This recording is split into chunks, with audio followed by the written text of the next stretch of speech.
Assalamualaikum warahmatullahi wabarakatuh. Perkenalkan, nama saya Fitri Yuningsih, NIM 22017013 dengan prodi Sastra Indonesia. Materi strukturalisme, formalisme, dan strukturalisme genetik. Strukturalisme. Latar belakang sejarah strukturalisme. Strukturalisme dapat dipandang sebagai suatu pendekatan objektif. Kaum strukturalisme menganggap karya sastra sebagai struktur yang unsurnya berhubungan antara satu dan lainnya. Aristoteles meletakkan dasar yang kuat untuk pandangan yang menganggap karya sastra sebagai struktur yang otonom, atau dalam bukunya yang berjudul Putika 340 Masehi di Athena. Pendekatan ini diminati pada abad 20. Pendekatan strukturalisme dalam karya sastra dipelopori oleh kaum formalis Rusia dan strukturalisme Praha. Ia mendapat pengaruh langsung dari teori linguistik Ferdinand de Saussure. Tokoh-tokoh dan konsep dasar. Aristoteles dengan konsepnya order, urutan, dan aturan, unity. Semua unsur harus ada dalam plot, harus ada tanpa ada yang mengacaukan seluruhnya. Complexity, luasnya ruang lingkup dan kekompleksan karya harus cukup. Koherensi, sastrawan tidak bertugas untuk menyebutkan hal-hal yang benar terjadi.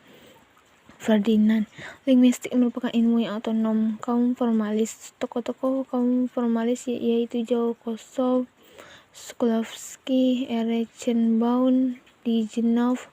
Konsep kaum formalis bersifat otonom, artinya dapat dipahami sebagai kesatuan yang bulat.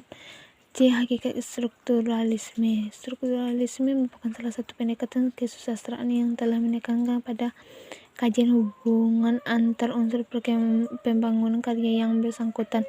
Hawix dalam Nurgiantoro 2010-37, susunan hubungan daripada susunan benda-benda. Robert Scholes membatasi struktur suatu cara untuk mencari kenyataan. Theo mengatakan struktur keseluruhan kesatuan yang bulat mempunyai kohesi intrinsik, memiliki peranan hakiki masing-masing.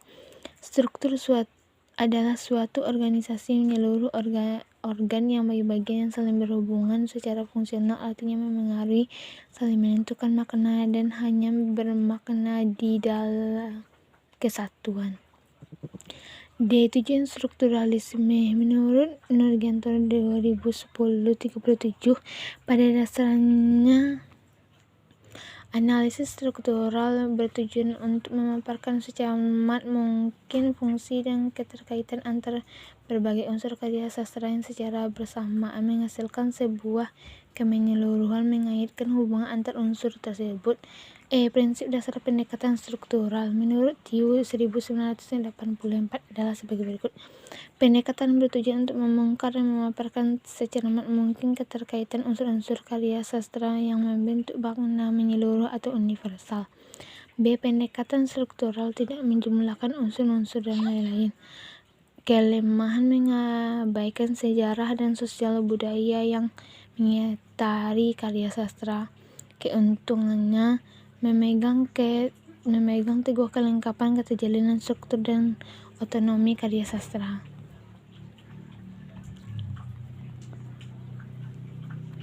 Langkah-langkah penerapan teori struktural untuk memahami karya sastra.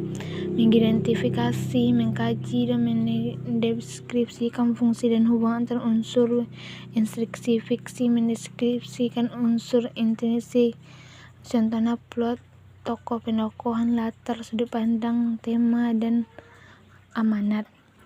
Contohnya puisi yang berjudul Sajak Orang Mabuk, karya Ahmadun Yosi Haridinata. Unsur intrinsik, tema. Pokok pikiran penyair dalam puisi ini adalah tentang penyerahan diri pada Tuhan. Oleh karena itu dapat disimpulkan bahwa tema dalam puisi ini adalah ketuhanan. Unsur intrinsik, nada. Sikap penyair terhadap pembaca dalam puisi ini tidak memperdulikan pembaca lantaran penyair dalam puisi ini bermonolog untuk menunjukkan bukti keimanannya kepada Tuhan. Oleh karena itu pembaca hanya diajak menyusuri pandangan religius pengarang. Unsur intrinsik, suasana dalam puisi ini memberikan perasaan khidmat, membangkitkan perasaan tentang keberadaan Tuhan dan penyerahan diri seutuhnya sebagai makhluk yang diciptakan Tuhan. Unsur intrinsik amanat dalam puisi penyair ini memberikan pesan kepada pembaca untuk menyerahkan diri untuk atas kepercayaan yang pulih dan dipegang teguh oleh. Karena itu, penyiaran atas segalanya merupakan bukti keimanan sejati yang dipublikasikan dalam bentuk mengikuti ajarannya dan menjauhi kelarangannya. Formalisme. 1. Secara etimologis, formalisme berasal dari bahasa Latin yakni forma yang berarti bentuk hujat. Formalisme mengutamakan pola-pola suara dan kata-kata formalisme. Tujuan pokok formalisme adalah meneliti unsur-unsur kesusastraan, putika, asosiasi, dan oposisi. Sebagai teori modern dari sastra secara historis, kelahiran formalisme dipicu oleh paling sedikit 3 faktor sebagai berikut. A. Formalisme lahir sebagai akibat penolakannya terhadap paradigma positisme abad ke-19 yang memegang teguh prinsip-prinsip kausalitas dalam hubungan ini sebagai reaksi terhadap studi biografi. B. Kecenderungan yang terjadi dalam ilmu humaniora, di mana terjadinya pergeseran dari paradigma diakronis ke sinkronis. C. Penolakan terhadap pendekatan tradisional yang selalu memberikan perhatian terhadap hubungan karya sastra dengan sejarah, sosiologi, dan psikolog. Konsep formalisme. Konsep yang mendasari studi kaum atau tokoh formalisme ialah tidak berfokus pada bagaimana sastra dipelajari, melainkan apa yang sebenarnya menjadi persoalan pokok studi sastra itu sendiri. 2. Tokoh formalisme. Viktor Shklovsky. Sifat kesusastraan muncul sebagai akibat penyusunan dan pengubahan bahan yang semula bersifat netral. Boris Eichenbaum memberi penegasan bahwa kaum formalisme dipersatukan oleh adanya gagasan untuk membebaskan diksi puitik dan ari. Keterangan intelektualisme dan moralisme yang diperjuangkan dan menjadi obsesi kaum simbolis. Boris Tomaszewski menyebut motif sebagai satuan alur terkecil, unsur yang paling kecil dalam cerita. 3. Lahirnya formalisme Rusia 1915 sampai 1930. Gerakan avant-garde memberontak dan menolak terhadap tradisi dan kebudayaan atau futurisme. Sastra hendaknya menyesuaikan diri dengan zaman modern yang bergerak cepat dan bentuknya tidak mengenal ketenangan. Reaksi terhadap aliran positisme tidak sependapat dengan aliran positisme yang terlalu memperhatikan data-data biografis dalam studi ilmiah dan kecenderungan menganggap yang ilahi sebagai yang absolut. Materialisme abad mesin sebagai wilayah puisi yang mendukung revolusi. Strukturalisme genetik. 1. Latar belakang genetik. Suatu teori memunculkan atas reaksi terhadap kemandegan atau stagnasi. Teori strukturalisme. Strukturalisme meninggalkan satu aspek penting dalam proses lahirnya suatu karya, yaitu manusia. Lucien Goldman memunculkan suatu teori yaitu strukturalisme genetik. Artinya, ia percaya bahwa karya-karya sastra merupakan sebuah struktur, produk dari proses sejarah yang terus berlangsung. Proses strukturasi dan destrukturasi yang hidup dan dihayati oleh masyarakat karya yang bersangkutan. Faruk 1956.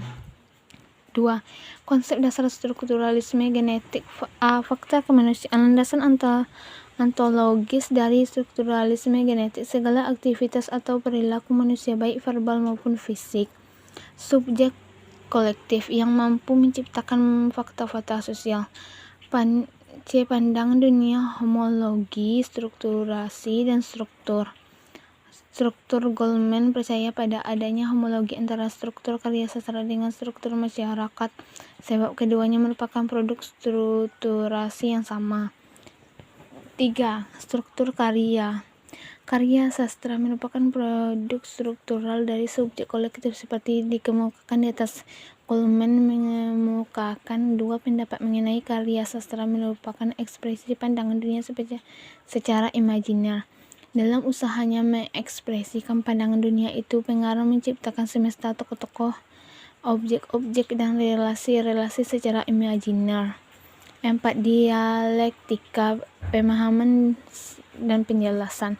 Prinsip metode dialektik yang membuatnya berhubungan dengan masalah koherensi adalah pengetahuan mengenai fakta-fakta kemanusiaan yang akan tetap abstrak apabila tidak dibuat konkret dengan mengintegrasikannya ke dalam keseluruhan. Metode dialektik mengembangkan dua pasangan konsep, yaitu keseluruhan bagian dan pemahaman penjelasan. Sekian itu dari materi saya.